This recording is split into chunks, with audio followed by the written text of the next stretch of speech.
Okay, so this is chapter 7, innate immunity, inflammation, and wound healing. So, inflammation is our second line of defense, and it is the response to cellular or tissue injury. And inflammation occurs where there is vascularization. It has a rapid onset, and it really is dependent on cellular or chemical components, and it's very non-specific. At first, you have what they call a vascular response, and this is clearly outlined in figures 7.3 and 7.4. So you have this vasodilation, and that vasodilation will increase vascular permeability. Plasma will move outwards so that's where you get the edema, and blood becomes more viscous. The white blood cells attach to the arterial walls. And so this allows then this influx of histamine, bradykinin, leukotrienes, prostaglandins, which are going to cause capillaries to retract, which then causes spaces between the cells so the leukocytes and the plasma can enter the tissue. There are benefits of inflammation. So you get this influx of plasma protein systems, limiting the inflammatory process by these plasma protein systems and the plasma enzymes in these specific cells, which then prevents the response from reaching healthy tissue. You get the initiation of the adaptive immune system, which involves the macrophages and lymphocytes, which are your T cells and your B cells. You also get the removal of bacterial products to prepare for healing. So here are your plasma protein systems. There's the complement system, the clotting system, and the kinin system. So we're going to start with the complement system, and this is on figure 7.6. There are 3 different pathways. The classical pathway, which is activated by antibodies, the lectin pathway, which is activated by mannose-containing bacterial carbohydrates, and the alternative pathway, which is activated by the gram-negative bacterial and fungal cell wall polysaccharides. So starting with the classical pathway. So at first, you have to have an antigen-antibody complex. So C1 binds to at least 2 antibodies, and it has these other molecules that help do that process. So there's C1s, C1q, C1r. So then what happened is you have this interaction between the C1 and those substrates that you see in the diagram, C4 and C2. So then you get an end product of C2A4B, which then uses C3 as a substrate. And so therefore it yields in that enzymatic reaction C3A and C3B. Any complex with C3 is known as a C3 convertase.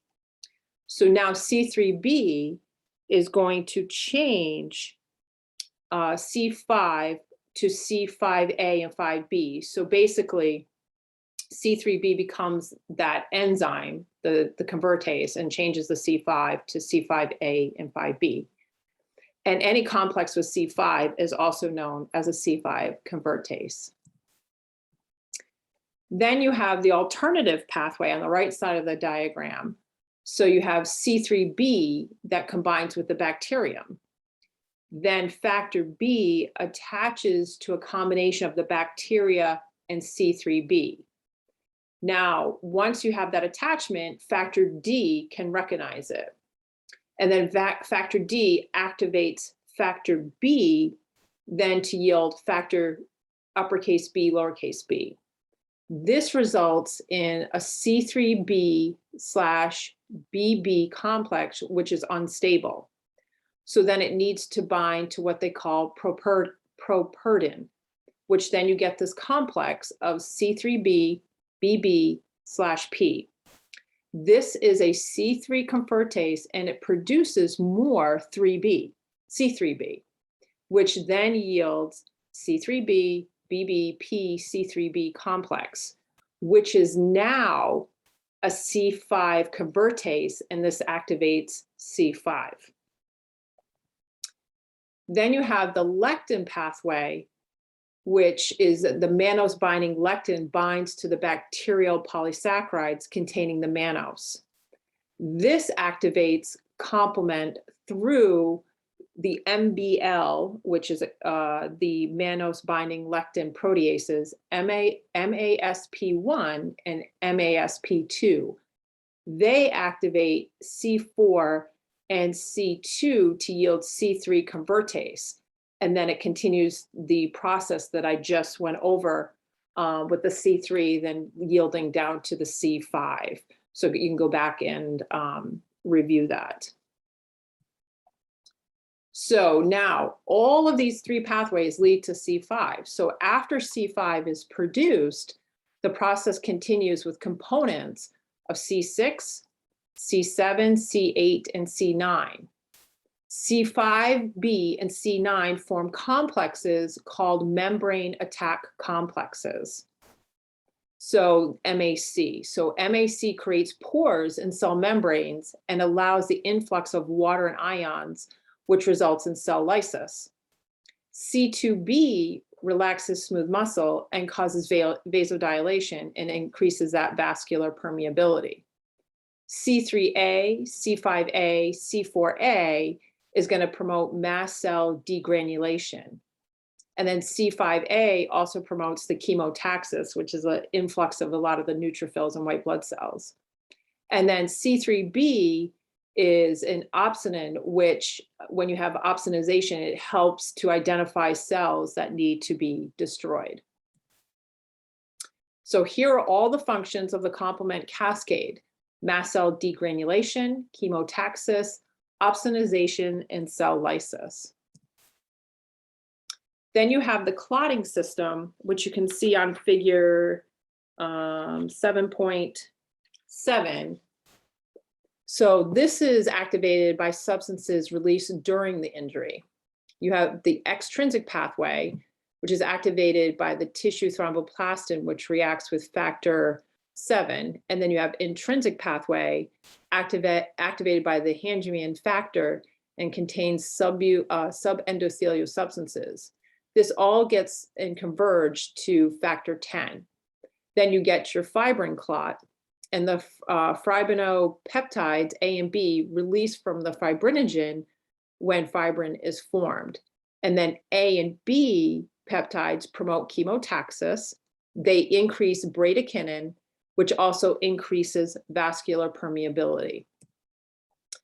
Now the kinin system, so there's bradykinin, and this causes vasodilation of the blood vessels, and you can see this on figure 7.8.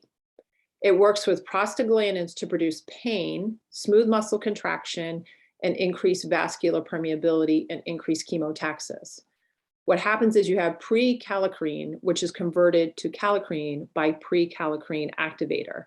Then the kallikrein converts to kinogen to then bradykinin, and then the bradykinin causes that vasodilation.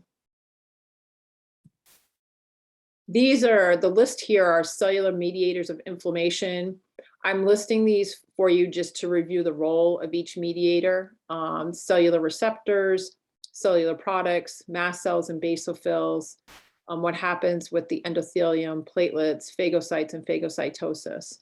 And a lot of this can be demonstrated or seen in these diagrams, figures 7.10, 7.11, 0.12, 0.13, and 0.15.